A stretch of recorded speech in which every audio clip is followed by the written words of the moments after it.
So yeah, this might be your first time at Buddhafield. You may have been many times before. Welcome, especially if this is your first festival.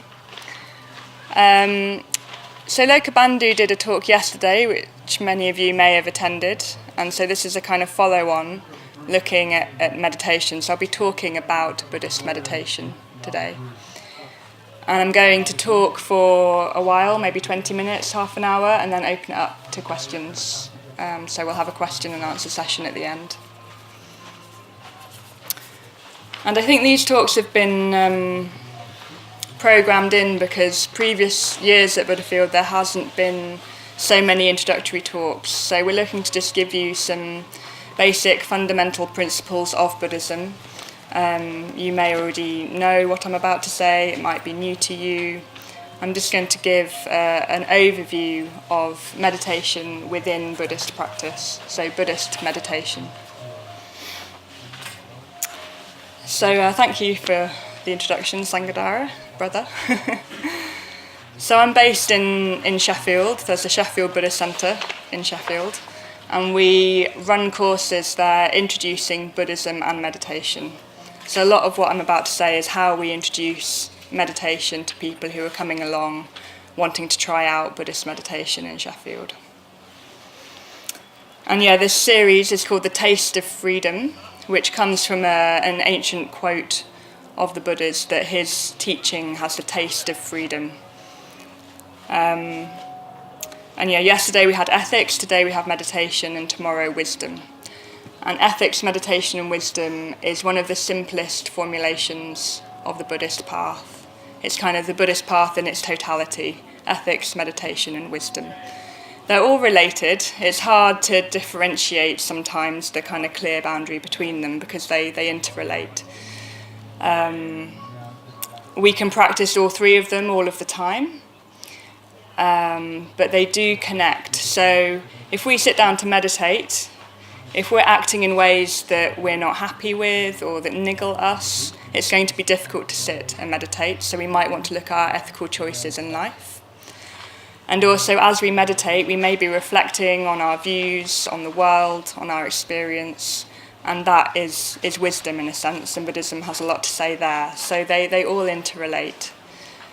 And it may be difficult to kind of move through all three without looking at one of the other. So you'll get a sense of that in your own practice. But today I'm going to talk about meditation, and then we'll have question and answers. So meditation is a practice that is based in Buddhism. There's many meditations happening all across Buddhafield, some of which will be flavoured with Buddhist values, some of which may not be, because there's meditation in all spiritual walks of life, all religions, you could say.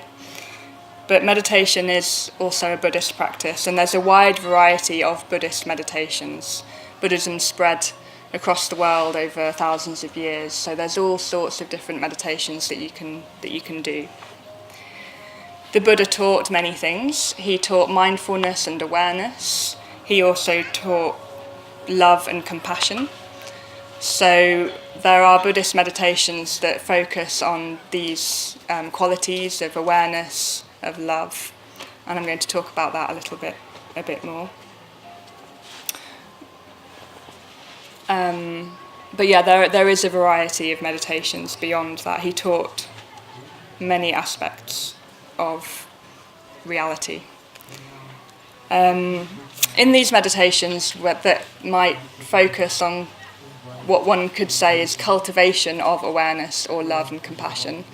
In a sense, we're looking to cultivate these qualities, but it might also be that we're kind of tuning into them already in our experience, or accessing awareness, accessing love that is there to be, that we can be receptive to. So it can be both a cultivation and a kind of receptivity.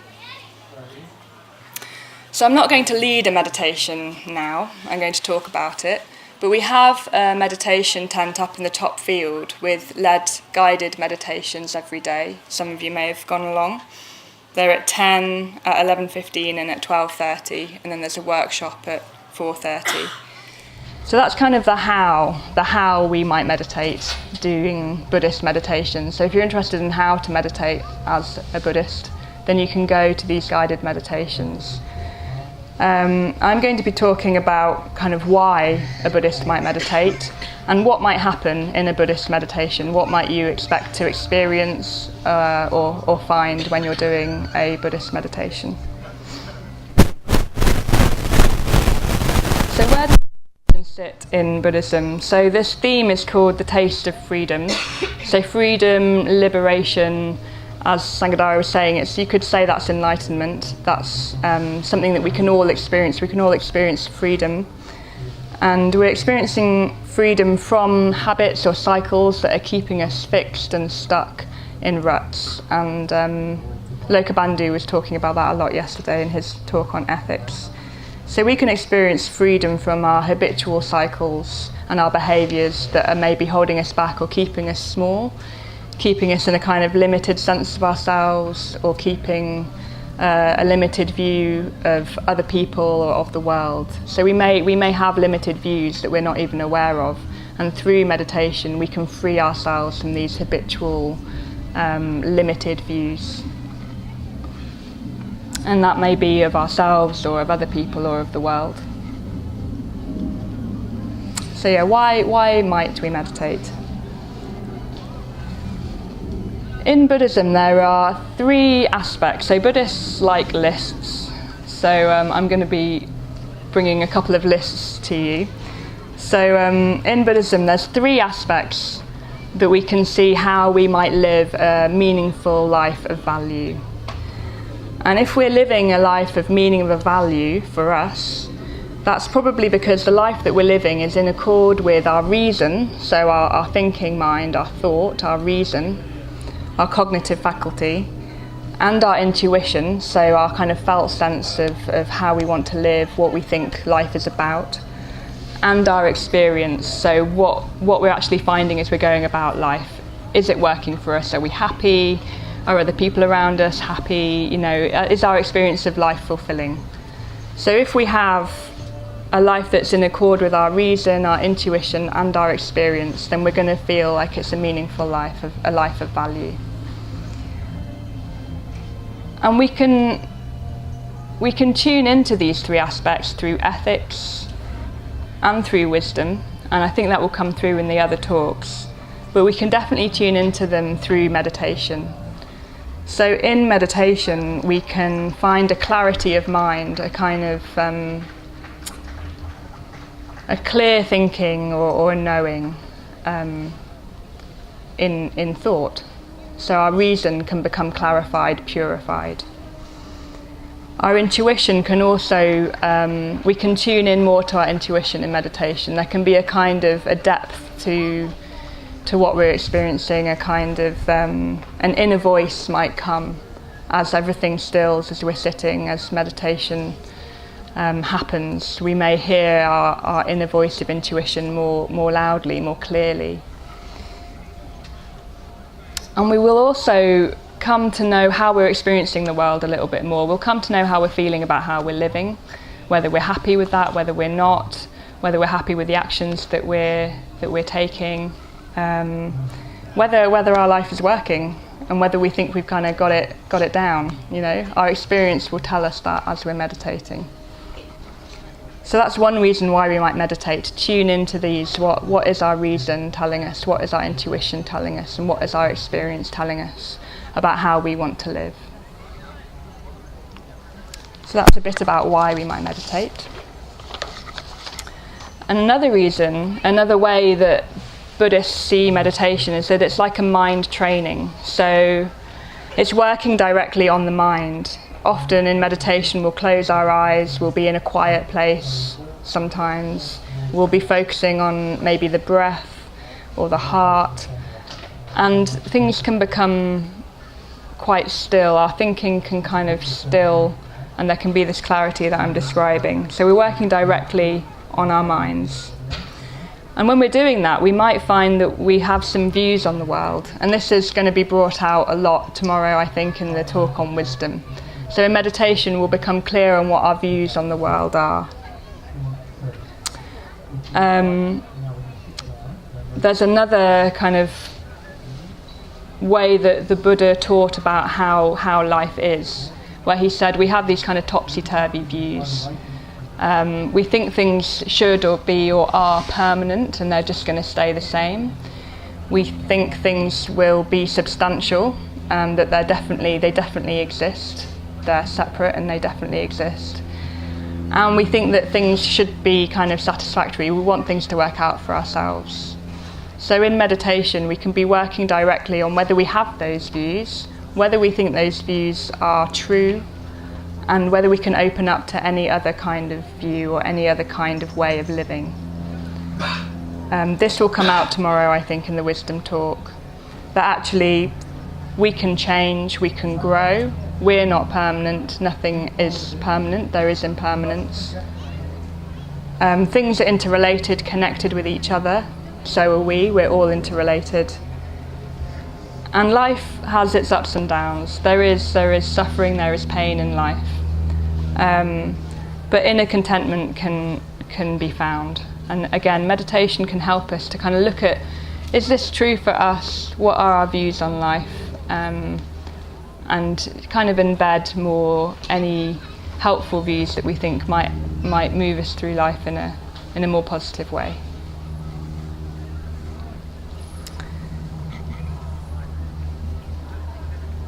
So that's a little bit about why Buddhists might meditate.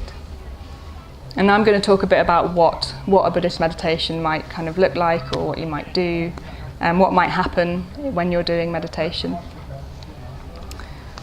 So there are many different practices, as I've been saying.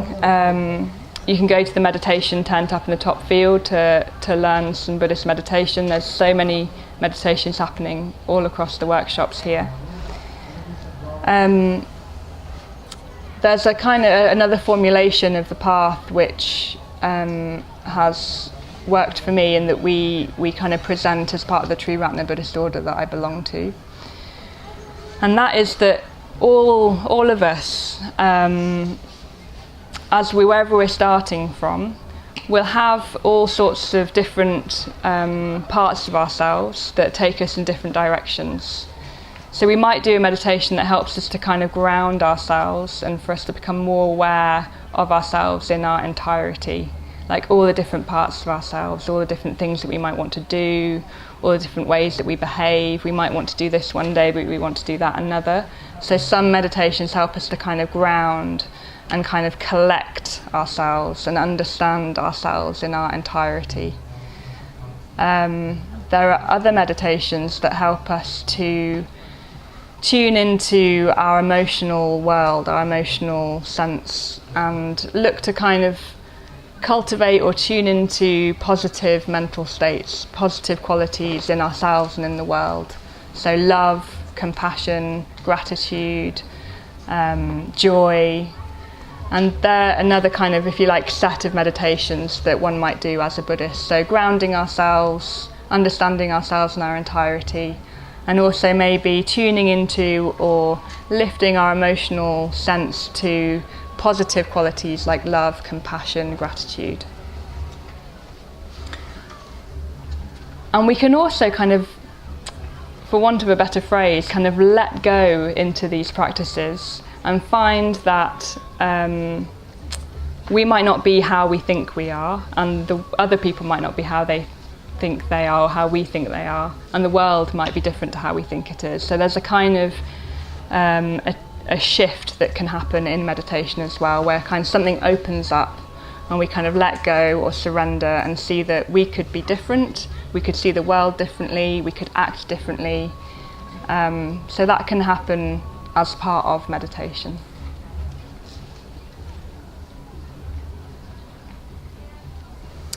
Meditation we do in our bodies. So meditation is something that is embodied. So that's an important part of meditation. And we can also look to cultivate or find a kind of a balance between two states. So we're looking for calm, for stillness, but we're also looking for a kind of alert, energy.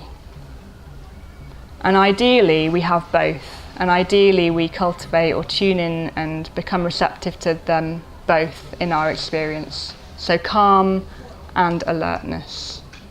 And if we can find some kind of balance between these two, that's great, because often we might think we have one and not the other. Ideally we have as much as of both of them, and they form a kind of cohesive part of our meditation. We're calm, we're still, but there's also an alert, kind of upright energy.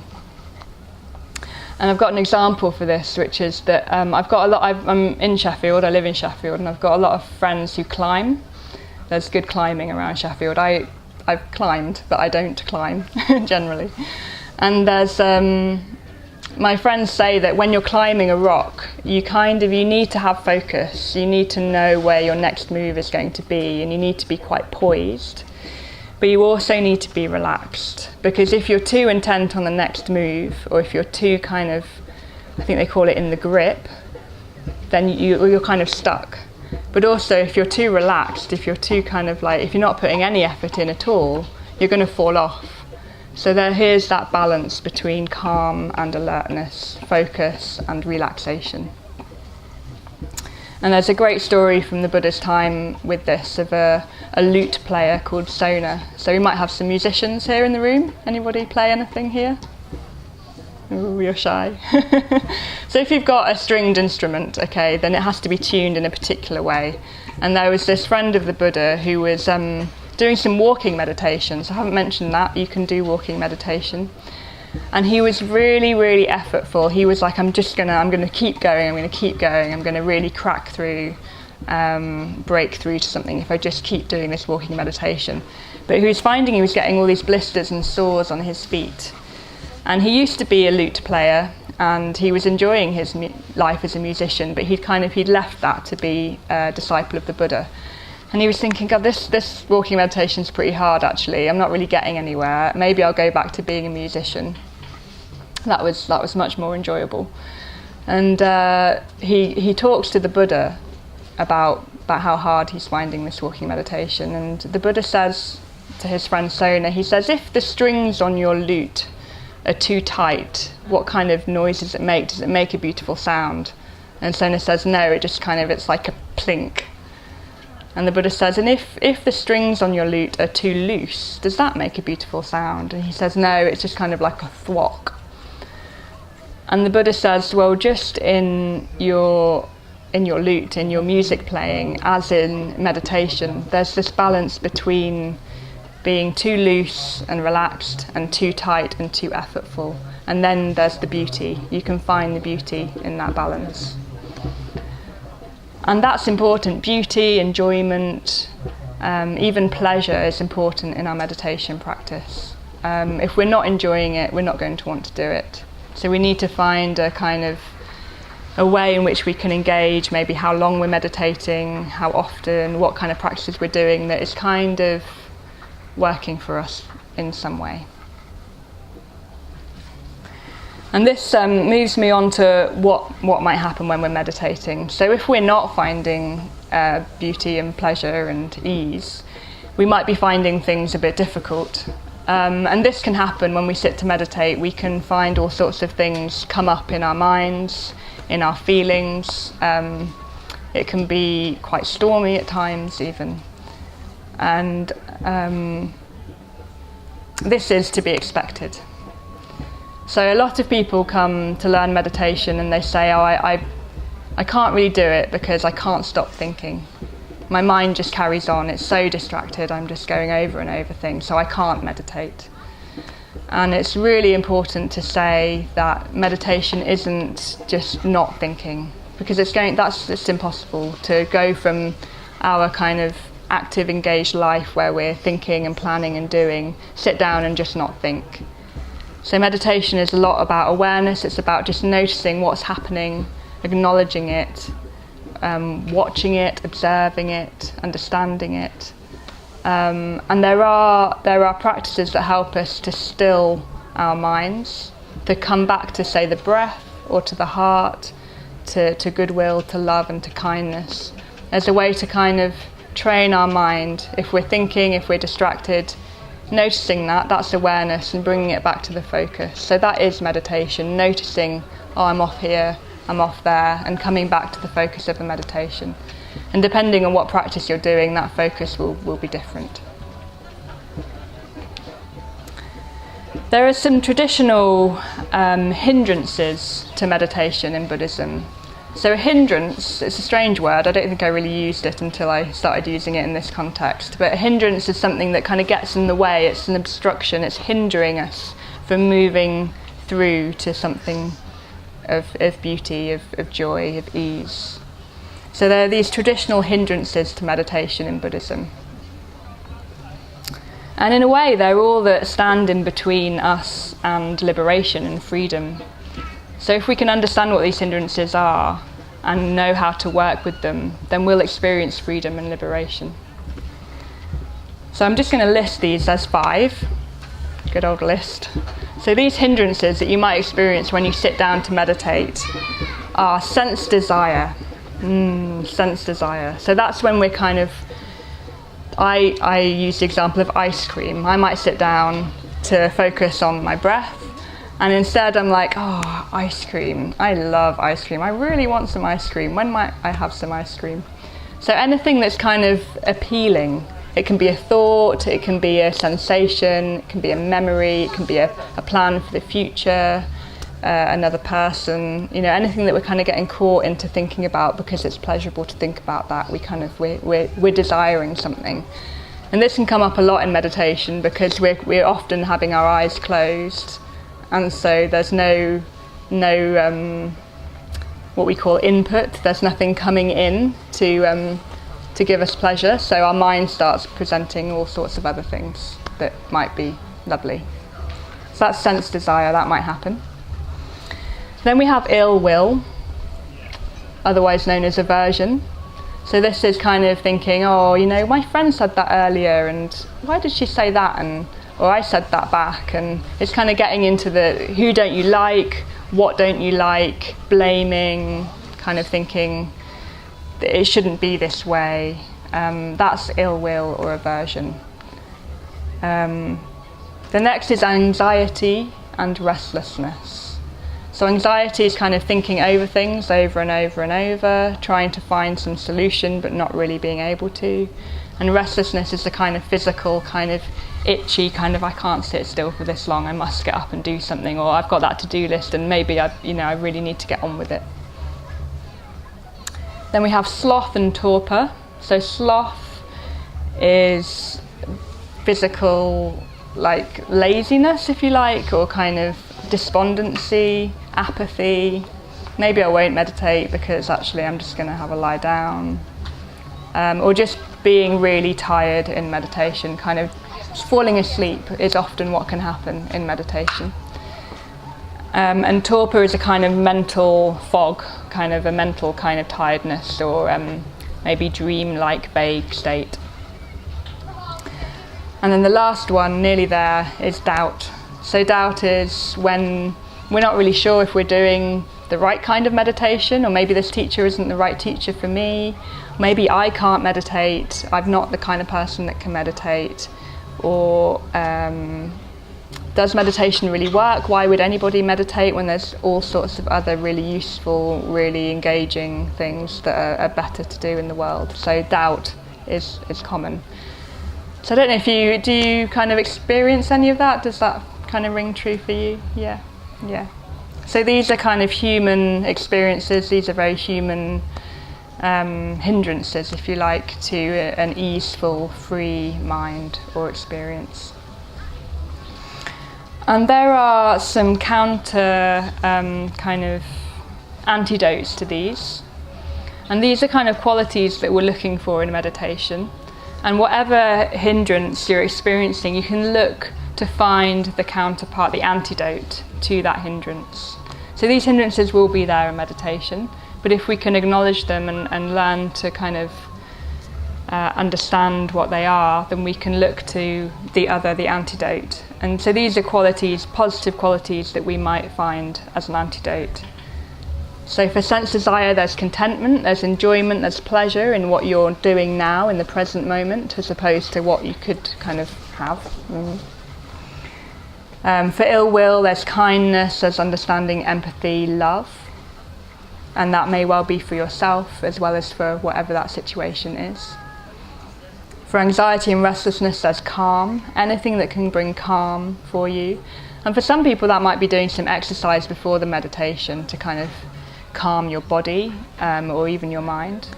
Anything that can bring calm. Maybe people often use candles and incense to create a kind of calm atmosphere. For sloth and torpor, there's energy, so anything that might kind of wake you up a little bit. So again, exercise, light levels in the room. As I was talking earlier, there's this balance between calm and energy. So maybe you need more calm, maybe you need more energy, and whatever hindrance you're experiencing, you can tune into that. And for doubt, this is an interesting one, because you might think, and I didn't say this, but it's really important to say that critical thinking and our cognitive faculty is necessary. That's really important, to question things, okay, to be clear in our thinking. But this is doubt in a kind of like, I'm not really sure. It's indecision. It's kind of thinking, I can't do this. I'm not the kind of person that can do this. And so you might think that an antidote to doubt would be certainty, like we just need to know. But actually it's really hard to know something for definite, isn't it? It's hard to know for sure. So the antidote to doubt is traditionally commitment. So even though you might not be sure, maybe this isn't the right meditation for you, maybe this teacher isn't the right teacher for you, but you could just try it. You could see how it is, try it out, test it out in your experience, and maybe persevere with it for a little while. And you might find that there are some positive results. There's another really good analogy for this, which is that if we want to find water, we could dig in many different places. We could dig lots of holes looking for the water, but we might never find it. But if we just choose one place to dig and we dig deep enough, the water will be there. So there are so many practices to choose from, but if you find you're drawn to one, but even if you're not sure if it's the right one, maybe just commit to it for a while and see what effect it has, and maybe it will bring some positive effect for you. So they're the antidotes, if you like.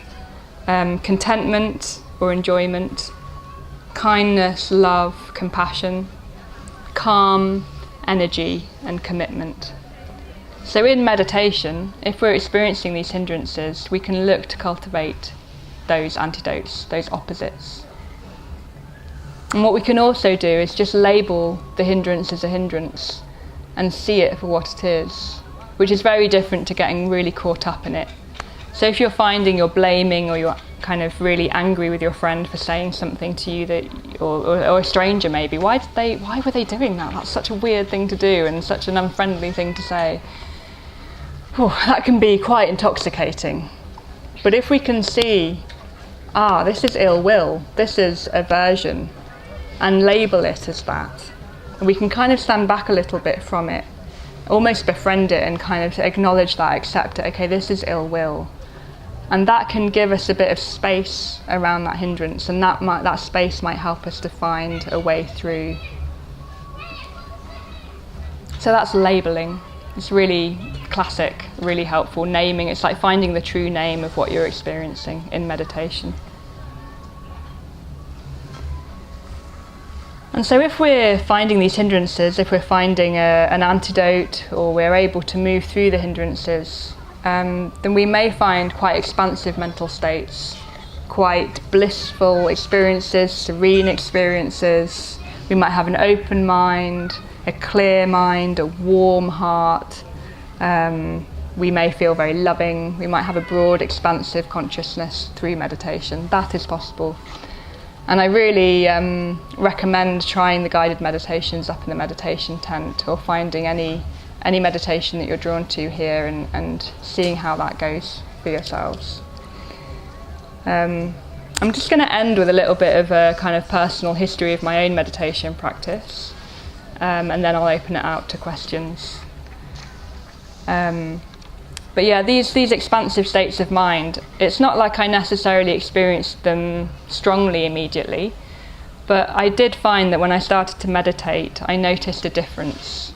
Not everybody does, but you might find that if you're meditating regularly, you find things are coming easier to you in life, or you're finding you're understanding yourself better.